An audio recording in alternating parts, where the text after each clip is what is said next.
O propósito hoje, ele estica até onde a tua empresa pode chegar. É maravilhoso. E ele tem que ser mudado constantemente, Sandrão. Porque as tecnologias mudam e você tem que saber até onde a tua empresa consegue fazer as coisas. Perfeito. E aí vem esse insight agora, né, Celebão? Às vezes nós ficamos tão centrados no nosso negócio central, tão afundados na operação do negócio central, que eu perco a sensibilidade de entender o que está acontecendo do lado. Exatamente, né? Sandrão.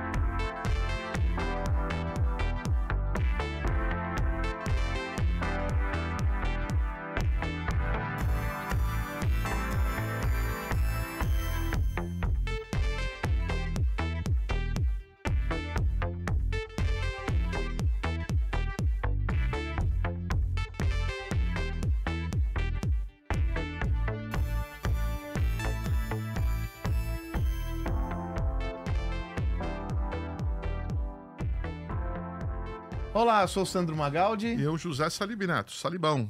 Somos autores de 9 livros de negócios e protagonistas do Gestão do Amanhã Podcast, o nosso GA Podcast, cada vez mais forte, potente. E agora nós tivemos uma ideia diferente aqui, hein, Salibão?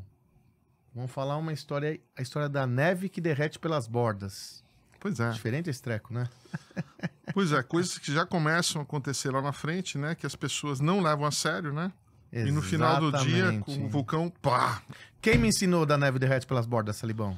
Rita Gunther McGrath. Né? Salibão que me ensinou. Tô lá olhando, eu sei, mas você que me ensinou.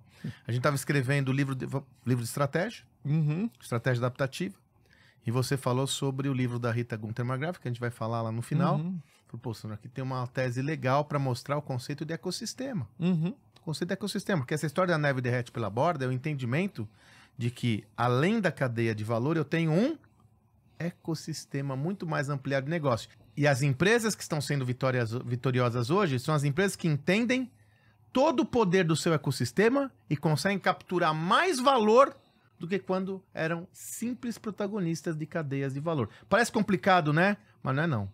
Você vai entender que isso está muito mais próximo da sua realidade do que você imagina. Mas antes da gente começar o nosso papo, eu faço sempre aquele pedido especial, né? Primeiro, compartilha aí o nosso conteúdo com seus amigos, colegas de empresa, líderes, liderados, com quem você quiser, alunos, amigos, né? Nos siga, tanto no Spotify quanto no YouTube, para você ser notificado sempre que entrar o capítulo novo no ar e faça seu comentário, né, Salibão? O que você achou desse conteúdo? Tem alguma dúvida, alguma questão? Quer sugerir um tema para a gente explorar? Manda bala, que nós vamos seguir adiante aqui. Temos feito vários episódios por sugestão dos amigos, né, Salibão? Agora vamos na neve que derrete pelas bordas. Olha só, essa tese é o seguinte. Um exemplo que eu gosto de dar, né, Salibão? É clássico. Na corrida do ouro, no Velho Oeste, na Califórnia. Muita gente ganhou dinheiro encontrando ouro na Califórnia. Mas teve muita gente que ganhou dinheiro vendendo paz e produtos para extração de ouro. E carroça, né? Carroça, tudo que envolvia equipar as pessoas para serem capazes de encontrar ouro. Essa é a tese da neve derrete pelas bordas. Sempre que você tem uma transformação em dado local, né, Salibão, existem outras tantas oportunidades que emergem das periferias. Esse é o ponto, né, Salibão? Com certeza, eu diria que foi a tese que trouxe o iPhone, né, Sandrão? Porque o Steve Jobs viu o que ninguém viu, né? A ascensão dos desenvolvedores de aplicativos, né, Sandro? Enquanto tava todo Olha mundo, que excelente exemplo. Enquanto tava todo mundo focando aqui no botãozinho, no device, né? O que é esse botãozinho aqui, metade da tela. Excelente exemplo. Né, Sandrão? Excelente Ele estava entendendo que existia uma outra categoria crescendo imensamente que poderiam ser que poderia abastecer, né? O seu device que chamava iPhone, né? Ele cria um mercado, né? Exatamente. Ele cria um mercado de desenvolvedores. A Apple já pagou mais de 300 bilhões de dólares para os seus desenvolvedores de aplicativos, Sandro. Coisa, né? 30% do lucro da Apple no terceiro quarto de 2023 veio de serviços. E a maior parte da venda de aplicativos do celular. Percebe essa relevância? Então, no passado... o seu exemplo é muito bom, Salibão. Porque, veja, os competidores principais da Apple se dedicaram a trabalhar em cadeia de valor produtiva, você concorda? Samsung, são empresas muito boas. Quer dizer, a Samsung, a Motorola, que hoje é a Nokia, se dedicaram a fazer o quê? Eu produzo minha cadeia de valor e vou controlar essa cadeia de valor criando produtos excepcionais.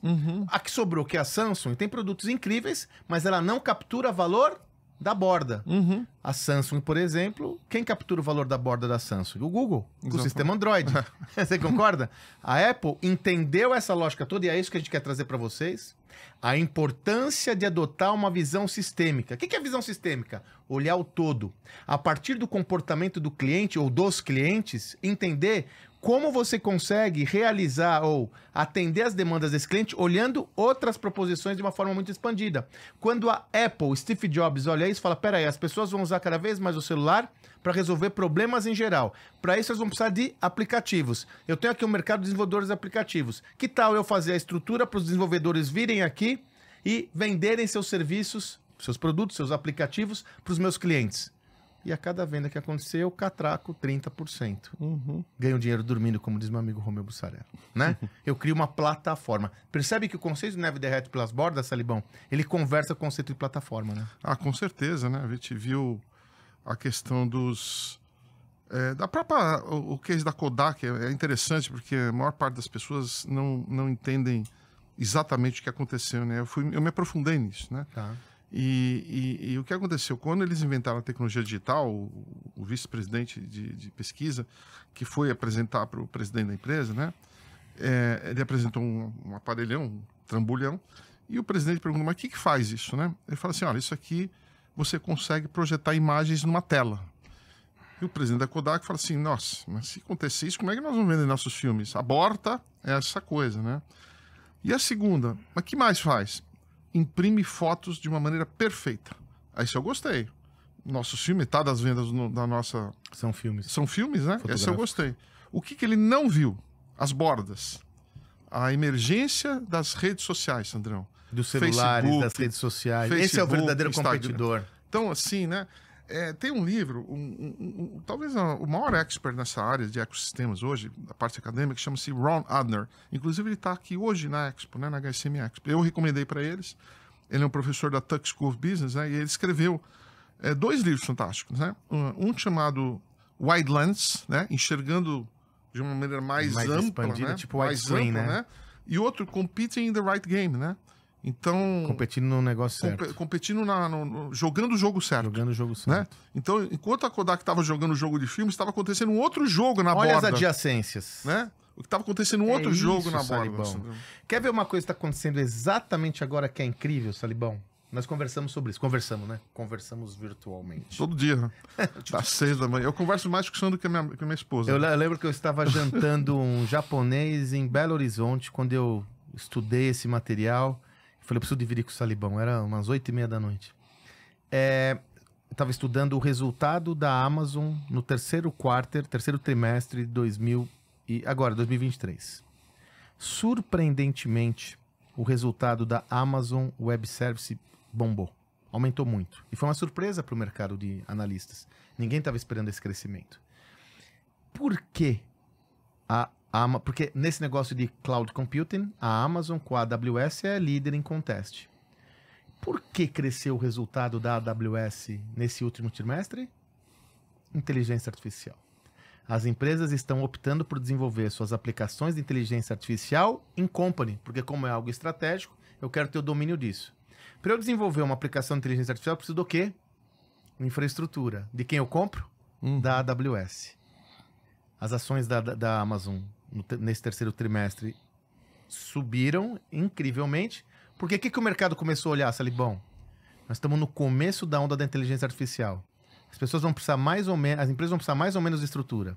Muito mais. Quem é um player muito bem posicionado nesse negócio?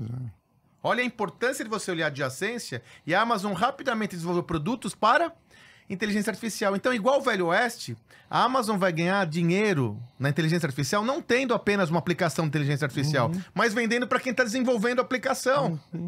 Exatamente. É sobre isso. Enxergando mais amplamente, né, Sandrão? E aí, sabe por que eu lembrei desse caso, Salibão? Você tem comentado sobre a revolução da inteligência artificial e o que ela vai causar. Talvez a alusão ao Velho Oeste seja muito boa, né? Talvez a gente esteja próximo a mais uma corrida do ouro, né, Salibão? Com a inteligência artificial aparecendo aí, né? Eu não tenho a menor dúvida, Sandrão. As pessoas talvez não entendam por que a gente começou a falar de inteligência artificial só agora. Eu já venho estudando esse tema há muitos anos, Sandrão, né? Em 2006, quando eu estava na HSM, principalmente a HSM Internacional, nós fizemos um evento em Nova York chamado World Science Forum. Porque eu já sentia que essas forças da tecnologia, das ciências, iriam impactar o mundo da gestão, eu não sabia como. Então eu decidi convidar os principais líderes cientistas dessas áreas. E um deles foi o cara chamado Marvin Minsky, né? E ele fundou o primeiro laboratório de inteligência artificial no MIT no ano que eu nasci, em 1959, Sandrão. E nós estamos falando de inteligência artificial 64 anos depois. Sim. Logicamente, essas empresas que nós conhecemos, que se distanciam cada vez mais, a Amazon, Google, Microsoft, né? Apple. Apple, né? Ele já vem trabalhando com isso há muito tempo. Mas o que acontece é o seguinte, me fez lembrar o ano de 2007, né, Sandrão? 2007, o que aconteceu em 2007? Olha as adjacências aí, olha a neve derretendo pelas bordas. Olha o que aconteceu em 2007. A Apple lança o iPhone, Netflix lança o streaming, o Airbnb é lançado, o Twitter é lançado, a Singularity University é lançada. Bitcoin é lançado. Então, a AWS foi lançada, exatamente. Então, o que aconteceu? Essa foi a primeira grande convergência de tecnologias que emergiu numa grande plataforma. Exatamente o que está acontecendo agora. Com inteligência artificial. Inteligência artificial. Quem serão os novos protagonistas? Exatamente. Em 2007... A Nvidia já virou uma empresa de 1 trilhão. Né? Já estamos começando a ver.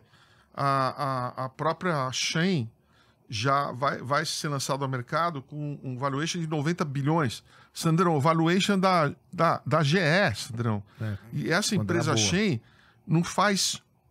não tem uma lógica, não tem uma fábrica. Totalmente líquida. Totalmente líquida. Olha que coisa. Não é maravilhoso? Olha o custo fixo dessa empresa. É todo mental. É fantástico. As possibilidades...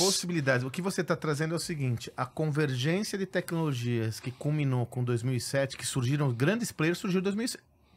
Grandes players ganharam tração em 2007. Exatamente. Netflix, Airbnb, Amazon. O iPhone. Virou o maior produtor de maior lucratividade da história. Virou a maior empresa do mundo, a Apple. O que você está trazendo talvez a gente vai testemunhar muito em breve uma nova confluência de tecnologias que vão surgir, possivelmente novos protagonistas como a Nvidia, né? Mas podem ser que existam outros, né? Isso mudou todo mundo. E aí você fala assim, tá, mas como eu consigo me posicionar adequadamente nesse contexto? Fazendo uma boa leitura do ambiente. Você acha que isso olhando para fora, olhando para fora, olhando as adjacências. Não olhando só o seu próprio umbigo, o seu negócio central, a cadeia de valor onde você está inserido, a sua empresa está inserida, mas olhando sobretudo as adjacências, os novos negócios podem emergir com força. Por exemplo, Netflix, 2007, quando ele vai para o negócio de streaming de vídeo, beneficiou uma categoria inteira que estava lá à margem. Quem? As produtoras independentes. Quando a Netflix resolve fazer produções independentes para ter independência das grandes produtoras, o que ela fez? Foi buscar produtoras em todos os lugares do mundo que tivessem capacidade de entregar para a Netflix. Surgiram grandes empresas em todo o mundo, da Coreia, da Turquia, nós vimos Suécia, Polônia, Alemanha. Sim. Olha que bárbaro. Então pensa comigo, se eu estava lá com a minha produtora local, só olhando o meu umbigo, eu não perceberia esse movimento. Agora, se eu percebesse que a Netflix estava fazendo esse movimento, eu ia me posicionar para ter algum tipo de proposta de valor interessante para essa empresa. Quer um outro exemplo trivial, Salibão, que eu estava conversando com um empreendedor do ramo de malas. Mala? Pois bem, não era mala, ele não é mala. É o ramo dele que é mala. Mala, né? Por que tem a ver com mala? Quando as companhias aéreas decidiram cobrar pelo despacho de bagagem. Os empreendedores do segmento de mala, que entenderam que devido a essa tendência de consumo emergente e aumentar o consumo de malas para levar dentro da cabine, aquelas malas pequenas, bombou. Concorda? E esse é fato. Houveram algumas empresas que se especializaram naquelas malas menores. E estão cada vez mais bonitas e sofisticadas. Sofisticadas. Né? Até comprei uma amarelona. A reserva está fazendo malas. Pois é, comprei uma amarelona outro dia, linda. Amarelona? Ó, que chique, hein? Tá só abafando isso. É só você, Salibão, para não ter problema ninguém pegar sua mala. Exatamente. Então, você vê? Nenhum mala pegar sua mala. Então, observa que o empreendedor que enxergou essa lógica saiu adiante. Vou falar um outro exemplo que eu tive, Salibão. Uma empreendedora bastante pequena, de uma cidade do interior. Na época da pandemia, ela estava desesperada. Sabe que na época da pandemia eu comecei a gravar áudios, né? Salibão, eu gravei mais de 550 telegrams. Áudios no Telegram todo dia. 550 dias seguidos. E aí me procuravam, né, para me ajudar. Uma empreendedora contou a história dela e felizmente ela foi influenciada pelas minhas palavras lá. Ela falou, pô, eu fiquei desesperada. Eu tinha uma loja de móveis para escritório. Pandemia fechou tudo, fechou os escritórios. O que eu ia fazer? Ela falou, pô, ouvindo vocês e tal, olhando, eu falei, peraí, as pessoas estão indo para casa trabalhar. E se eu começar a investir nos móveis para serem utilizados em casa, que as pessoas vão ter que ter uma estrutura no lar. Todas as grandes empresas estavam fazendo isso. Salibão, ela migrou o negócio dela para isso, ganhou mais dinheiro com a pandemia do que antes da pandemia e criou outro modelo de negócio. Exatamente. Percebe? É a necessidade de a gente estar atento ao que? Aos movimentos. E eu volto no Drucker, Salibão. Muitos movimentos desses são demográficos. São mudanças na demografia, no comportamento, tendências emergentes. Então, não é uma tese apenas para grandes empresas. Pelo contrário. Pelo contrário, a empresa mais ágil pode usufruir melhor desse benefício. A onda da inteligência artificial vai sobrar para todo mundo. E essa história da neve que derrete pelas bordas, né, Salibão, é que às vezes a neve ela é imperceptível a mudança. Lembra aquela tese que toda hora a gente comenta? Quando o Jeff Bezos percebe que a internet cresce 2.300% por ano e fala nada que cresce nessa dimensão não vai ter um impacto. É o momento da gente ficar mais sensível a essas estruturas todas, né, Salibão? É mais do que o momento, né? Com certeza, né? Hoje as variáveis que tem no mundo são muito grandes, né? O que acontece fora da empresa hoje é infinitamente maior do que acontecia há 10 anos atrás, né? Totalmente. Por isso que a gente tem que ter não um pé para fora da empresa, mas vários pés para fora da empresa, né? Temos que ter uma ligação muito grande, tem que estar ligado com Cubus, com centro de empreendedorismo, com novas tecnologias, com o Silicon Valley, com a Índia, com a China, porque lá que acontece a coisa, né, Sandro? Não há dúvidas. E você sabe que você está comentando comigo, quando a gente está preparando esse conteúdo, você comentou, Sandro, um elemento fundamental nessa estrutura é a empresa empoderar quem está na ponta, né, Salibão? Para poder entender todas essas mudanças do comportamento do consumidor, né? Acho que, e geralmente, essas pessoas, em muitas empresas, não são levadas a sério, Não são levadas a sério. Mais de linha de frente, mas essas pessoas precisam estar totalmente ligadas com quem faz a estratégia da empresa, né? Porque são eles que veem as coisas acontecendo lá no front, né, Sandrão? Sabe o que eu estava pensando agora? Essa história da neve derrete pelas bordas, quando você começa a HSM, e a HSM começa a pegar tração, teve uma observação atenta ao que estava acontecendo no sistema de gestão do Brasil, né? Que eu creio que vocês perceberam que, de fato, seria necessário cada vez mais executivos preparados para lidar com a globalização, com a competitividade que vinha, né, Salibão? Também foi uma sensibilidade ao movimento macroeconômico numa adjacência não atendida pelas universidades, né? Por que nenhuma universidade fez um HSM? Concorda? Porque ninguém do segmento fez uma empresa de eventos para gestão e nunca fez, né? A Exame naquela época. A Exame tentou várias vezes, abriu, era fortíssima. Por isso, né? Exame para divulgar os eventos. Tinha tudo, uma audiência gigantesca. E aí vem esse insight agora, né, Celebão? Às vezes nós ficamos tão centrados no nosso negócio central, tão afundados na operação do negócio central, que eu perco a sensibilidade de entender o que está acontecendo do lado. Exatamente, né? Sandrão. Quem poderia dizer, né, que essas redes sociais iam virar o nosso álbum de fotografia? Não é? Iam acabar com empresas de fotografia. A Polaroid, uma empresa hiper moderna. A Polaroid, eu me lembro que em Boston ela era considerada quase que uma Apple antes da existência da Apple, né? Sim. Ela foi extinta devido a uma mudança no comportamento do consumidor derivada de uma nova tecnologia. Pois é, ainda. Né? E ela tinha também a tecnologia digital. Ela tinha tudo. Né? Falou assim, e aí que entra, né, Sandrão? A gente, dentro do movimento estratégico, né? Por isso que a gente fala daqueles 3 blocos de estratégia, né? Da era da eficiência, a era da competição e a era do cliente, né? A maneira de você entender essa dinâmica é bastante diferente, né, Sandrão? Totalmente diferente. Porque dentro daquele mundo da competitividade, da competição, né? Fundada lá pelo Porter, as pessoas procuravam... a estratégia da empresa era proteger a própria estratégia. Era proteger sua própria estratégia, não reinventar a estratégia. E nem olhar o cliente. E nem olhar o cliente. É isso aí. Era proteger a sua estratégia. É isso aí. Então faziam todas aquelas coisas, cercavam, né, de barreiras de entrada para que ninguém fosse tocar na estratégia. Por quê? Porque a palavra era sustainable, né? Era sustentável. Você criar alguma coisa que dure muitos anos e que você tire daquilo lá o máximo que você consegue. e de repente a tecnologia explode tudo isso, né? Explode tudo isso. E esse é um aspecto central dessa tese toda, né, Salibão? Você sabe que eu até fiz um post sobre isso. Não é uma informação oficial, então eu faço questão de dizer que é uma informação oficiosa, ou seja, um grupo de ex-executivos do Google fez uma declaração que o Google... Porque, veja, a inteligência artificial no Google está sendo desenvolvida há muito tempo. Há muito tempo. Por que, então, o Google perdeu o pioneirismo para a OpenAI com o ChatGPT? Esses executivos egressos do Google, de novo, não é uma informação oficial, é oficiosa, comentam que um dos motivos, Salibão, foi que o Google ficou com medo de canibalizar a sua ferramenta de busca. Uhum. Não é impossível que seja isso.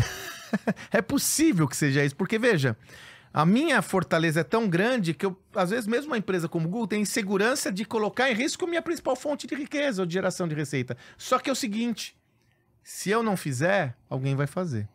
Os estudos hoje mostram que a OpenAI está há 6 meses na frente do desenvolvimento de inteligência artificial em relação ao Google.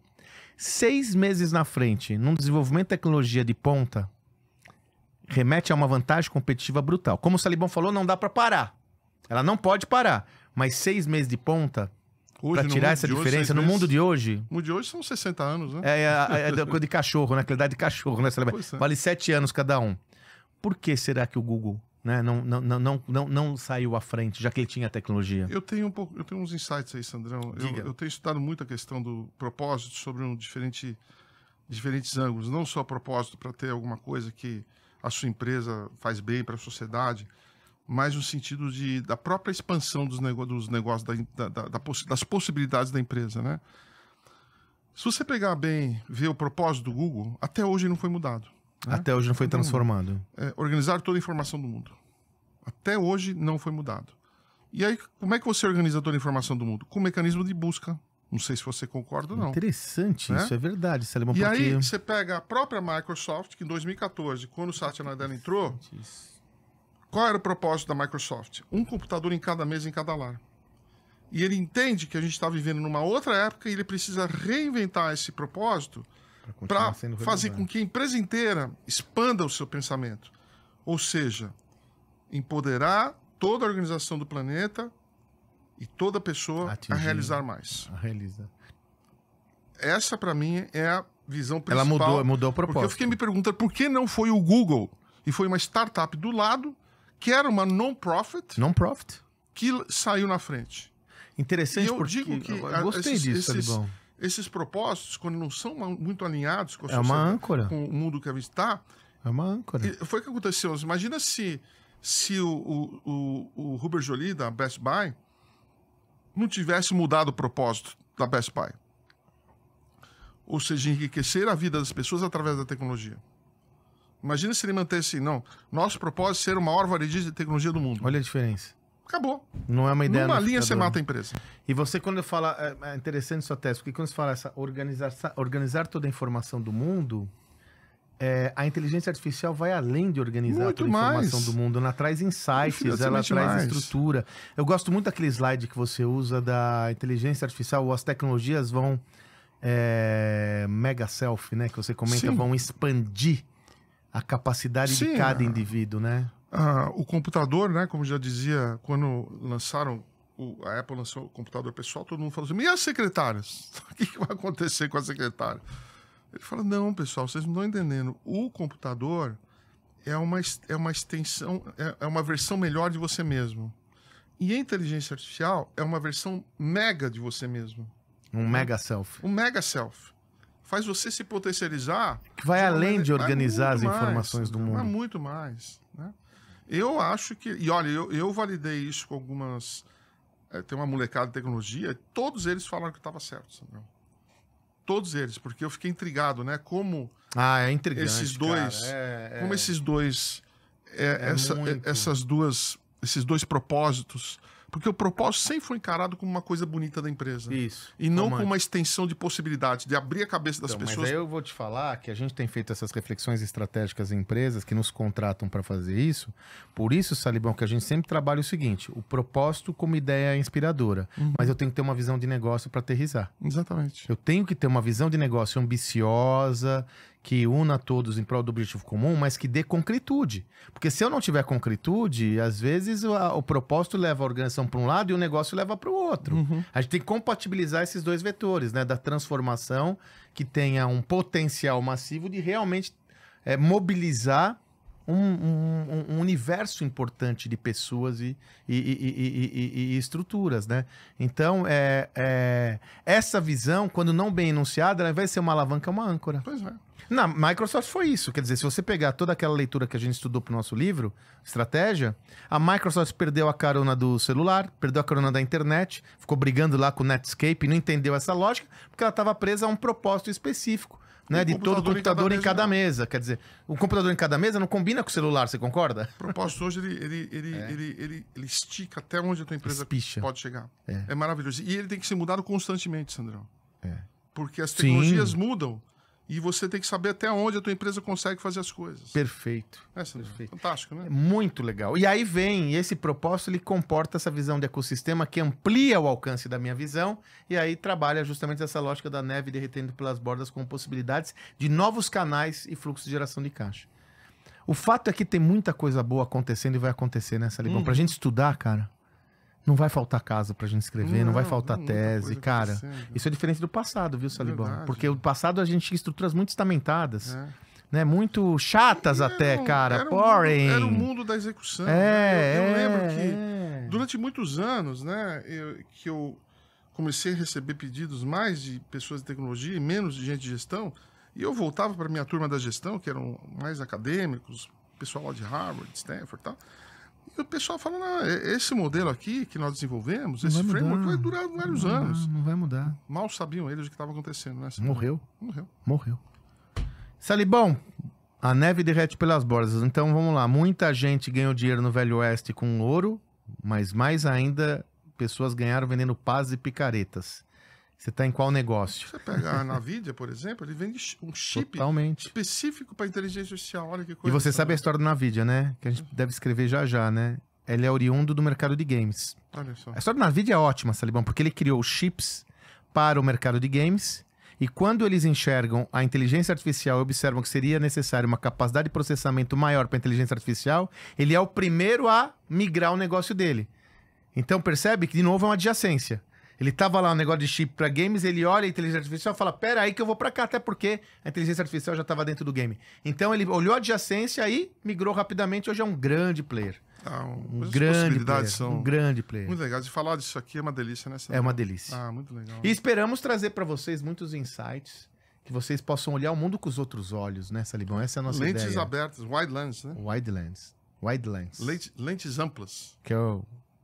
Muito bom. Aliás, a gente precisa colocar esses livros aí que você falou na referência aqui. Você falou o Wide Lens. Eu falei o Wide Lens do Ron Adler e falei também o Jogando o Jogo Certo. Jogando o Jogo Certo. Pela editora Alta Books. Alta Books. Falando em editora, falando em livro, que sugestão você dá pra gente sobre isso aqui?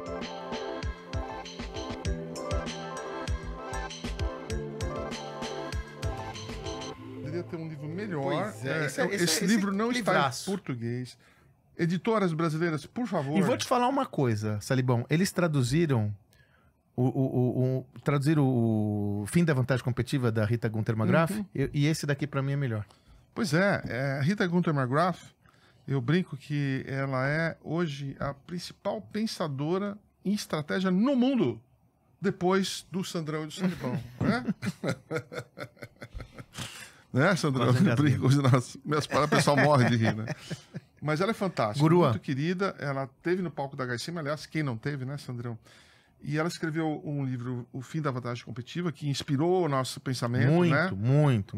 Arenas, de arena, baseado né? em competição, uma crítica importante ao pensamento tradicional. E ela escreveu um livro, não muito tempo atrás, chamado Seeing Around Corners, olhando em volta dos corredores, né? Das esquinas. Das esquinas. Para ter uma visão mais ampla, né? como detectar um ponto de inflexão estratégico no seu negócio antes que eles aconteçam. E aqui ela dá muitas coisas legais. E ela fala aí da neve derretendo pelas bordas. Exatamente, né, é um dos capítulos. Aliás, é o primeiro capítulo, né? Um dos primeiros capítulos. E aqui ela traz, né? Dá vários insights de como você fazer isso, né? De como você criar um sistema que identifica da onde está vindo o foguete, Sandrão. Perfeito. Antes que todo mundo. Antes de todo mundo. Livraço. Esse livro e outro... Essa é uma autora muito instigante, deveria ter até mais popularidade aqui no Brasil, né? Porque ela realmente Então, olha, editoras brasileiras, comprem esse direito aqui, porque esse livro é fantástico. É bem bom. O outro livro também é bastante bom. Show! E aqui você vai ter A Neve Derrete pelas Bordas na Veia. Tá em inglês, assim... Hoje, pessoal, tem muitas ferramentas que ajudam a traduzir essas obras, Sandrão, porque eu não sei a leitura máter é melhor, Sandrão, né, porque a tradução hoje está tão perfeita, eu fico imaginando, se você compra um livro no Kindle, será que você pode traduzir ele imediatamente? Sim, né? É que você vai traduzir os trechos, dá um pouco mais de trabalho, mas você já tem aplicativos que fazem isso, o próprio Google Comment. Hoje não tem desculpa. Não, e assim, você ler um livro na língua mãe é diferente. Sim. É diferente. É diferente. A gente sabe porque a gente estuda muito, né? Cada livro nosso a gente lê 50, 60 referências. Nossas fontes não tem Nossas fontes não param. É isso aí. Agora, se você quiser ter mais informações sobre todo esse contexto, eu vou dar uma dica de ouro para você. Qual é? Nossa imersão em mentoria gestão do amanhã na prática. Todo esse conteúdo que vocês estão vendo aqui, que parece muito distante ou não, ele é muito próximo. Ele é muito acessível. E na nossa mentoria, nós vamos ter uma primeira edição no final de fevereiro, uma edição presencial em São Paulo, 2 dias. A gente explora tudo isso, né, Salibão? Mostra casos, tira dúvidas, esclarece essa visão na prática, traz framework de trabalho. Traz convidados de fora para validar o que a gente fala, né? Traz convidados para mostrar como está acontecendo. Não é obra e fruto da nossa imaginação. Nós só somos observadores atentos do que está acontecendo no mundo. Nós já tivemos gente da Ambev, do Zé Delivery, da MSD. Gente, e a gente traz convidados muito especiais. Além disso, o evento não termina quando acaba. Nós temos uma mentoria coletiva que acontece online, comigo, uma sessão comigo, outra sessão com o Salib. O grupo é formado em grupos menores para aprender conosco, tirar todas as suas dúvidas do negócio e depois, mais ainda, como eu sempre digo, esse pessoal tem nosso WhatsApp. Teve alguma dificuldade, alguma necessidade, manda para nós. Além disso, nós temos aulas complementares, né, Salibão? Sim, maravilhosas. Que o Salibão aprendeu com o Peter Drucker, é uma aula complementar. Gestão em tempo de incerteza, que é nosso livro com o Charan, é outra aula complementar. Agilidade é outra aula complementar. Todo mês um encontro. Quem participa da comunidade, todo mês tem acesso ao encontro nosso. Enfim, é uma plataforma de conhecimento que não acaba nunca. Seguinte, final de fevereiro nós vamos ter uma primeira edição aqui do ano, que já é a 16ª edição, hein, Salibão? É a 16ª, né? A 14ª, perdão. E você aqui, ó, tá aqui na descrição, é só fazer a sua inscrição, mandar suas informações para nós damos uma avaliada, porque o grupo tem que estar muito similar. A turma é pequena, então a gente tem que fazer uma triagem para que essa turma pequena também tenha um networking. Vale muito a pena. Nós garantimos. Aliás, todos os nossos produtos a gente garante, né, Salibão? Nunca tivemos que fazer isso. Mas se alguém faz um projeto nosso e não está satisfeito ou satisfeita, te devolve o dinheiro sem problema nenhum. Nunca aconteceu e nunca vai acontecer. Pois é, mas se acontecer, a gente devolve, não tem problema nenhum. Beleza? Finalmente aqui, ó, faz seu comentário aqui. O que você achou? Legal? Quer sugerir algum tema? Sugere. Sugere os temas que nos ajuda a ter uma pauta e uma agenda adequada a vocês. E finalmente nos siga aí no YouTube, no Spotify, para você receber em primeira mão as notificações dos nossos conteúdos. Fechou? Salibão, vamos do Velho Oeste agora, depois para o Vale do Silício, para a China, para qualquer lugar aí onde tem conteúdo relevante, nós estamos, né? Logo, logo, segundo o Elon Musk, nós estamos em Marte. Em Marte? Sabe que ele já Você vai para lá? Ele já encomendou através de uma empresa que fabrica, imprime casas, né? Através da tecnologia 3D, para daqui uns 15 anos, ele já encomendou umas 120 casas. Vamos fazer um podcast de Marte? Vamos. Topa? Vamos embora. Então vamos. Beleza? Então acompanha a gente aí que um dia a gente faz o podcast de Marte. Valeu? Até a próxima.